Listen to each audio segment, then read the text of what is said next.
শরীর ভিজিয়ে স্নান কর সবাই, না হলে আমাদের ভাতার আবার এসে মুখ লাগাবে না আমাদের।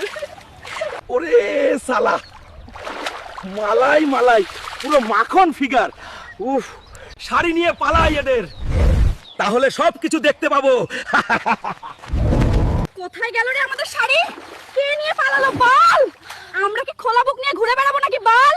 ওরে সালা, কি সাইজ, কি সাইজ! উফ, ছবি তুলে রাখি, হ্যান্ডেল মারতে কাজে লাগবে। ওফ, সেরা জিনিস তো, এ তো অমূল্য রতন। চুমু চুমু। এই বুড়ো স্বামী, তুমি কি জানো ওই হালকা আমাদের শাড়ি চুরি করে নিয়েছে? আমরা বিনা শাড়িতে বাড়ি এসেছি।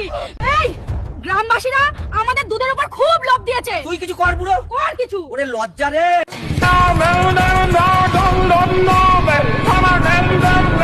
শালা হালকা, ভিডিও ডিলিট কর আমার বউদের, না হলে তোর বান্টুতে বাঁশ মেরে ভেঙে দেবো। ইয়া, ইয়া। ভিডিও ডিলিট করলেও কি হবে, আমি তা ওই ফটোগুলো মনে করে করে হ্যান্ডেল মারবো। শালা হালকা, হ্যান্ডেল মারতে মারতে দেখবি একদিন থম দিয়ে মালের জায়গায় হাওয়া বের হবে। শুয়োরের নাতি। ইয়া।